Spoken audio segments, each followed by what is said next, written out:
ಮಾಡಬೇಕು ನಾನೆಲ್ಲ ಹೇಳಿದ್ದೀನಿ. ಏನಾದ್ರು ಇದ್ರೆ ಖಂಡಿತ ನಿಮ್ಮನ್ನ ಕರಿತೀನಿ.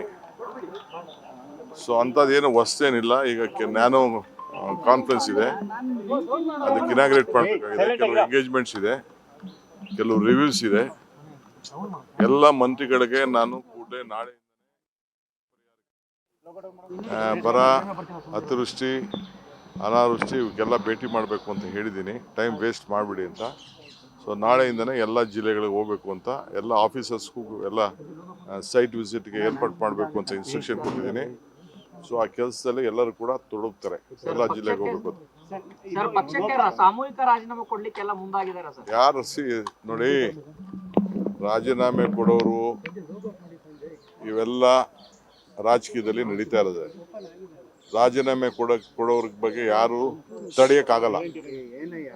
ಪಾರ್ಟಿ ಬೇಕು, ಅವ್ರಿಗೂ ಭವಿಷ್ಯ ಬೇಕು ಅಂತಂದ್ರೆ ಪಕ್ಷ ಇದ್ರೆ ಇದು. ನನಗೆ ರಾಜೀನಾಮೆ ಕೊಡ್ಬೋದೈತಲ್ಲ. ನಾನು ಧರಮ್ ಸಿಂಗ್ ಕಾಲದಲ್ಲಿ, ಬೇರೆ ಕಾಲ ಸಿದ್ದರಾಮಯ್ಯ ಕಾಲದಲ್ಲಿ ಎಲ್ಲ ನನ್ನ ಮಂತ್ರಿ ತಪ್ಪಿಸ್ತಾರದಾಗ ನಾನು ಪರಮೇಶ್ವರ್ ಇಬ್ರು ತಾಳ್ಮೆಯಿಂದ ಇರ್ಲಿಲ್ವಾ? ನೆನ್ನೆ ಯಾರು ಹೇಳಿಲ್ವಾ? ನಾನು ವೀರೇಂದ್ರ ಪಾಟೀಲ್ ಕಾಲದಲ್ಲಿ ಬಂಗಾರಪ್ಪನವ್ರಿಗೆ ಕೊಟ್ಟಿರ್ಲಿಲ್ಲ, ಖರ್ಗೆ ಸಾಹೇಬ್ರಿಗೆ ಕೊಟ್ಟಿರಲಿಲ್ಲ, ಧರಮ್ ಸಿಂಗ್ಗೆ ಕೊಟ್ಟಿರಲಿಲ್ಲ.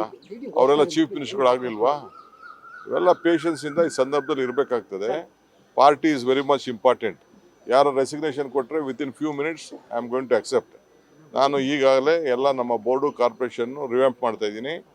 ಎಲ್ಲ ಆಗಲೇ ಟೈಮ್ ಆಯಿತು. ಎಲ್ಲರೂ 2 ವರ್ಷ ಅಂತ ಮುಂಚಿತವಾಗಿ ನಾವು ಹೇಳಿದ್ದು, ಮಂತ್ರಿಗಳಿಗೂ ಹೇಳಿದ್ದು ಅದನ್ನು ನಾವು ಮುಂಚಿತವಾಗಿ 2 ವರ್ಷ. ಈಗ ಎಲ್ಲರೂ ಕೂಡ ನಾನು ರೆಸಿಗ್ನೇಷನ್ ಸಬ್ಮಿಟ್ ಮಾಡಿ ಅಂತ ಅಂದ್ಬಿಟ್ಟು ಬೋರ್ಡು ಕಾರ್ಪೊರೇಷನ್ಗೆ ಫಸ್ಟು ನಮ್ಮ ವರ್ಕರ್ಸ್ಗೆ ಹೇಳ್ತೀನಿ. ವರ್ಕರ್ಸ್ ಎಲ್ಲ ಫಸ್ಟು ಫಿಲ್ಅಪ್ ಮಾಡ್ತೀನಿ, ಆಮೇಲೆ MLAsನ ಕರೆದು ಒಬ್ಬೊಬ್ಬರನ್ನೇ ಮಾತಾಡ್ತೀನಿ. ಕರ್ನಾಟಕ ನ್ಯೂಸ್ ಬೀಟ್ ಫಾಲೋ ಮಾಡಿ, ಸಬ್ಸ್ಕ್ರೈಬ್ ಮಾಡಿ.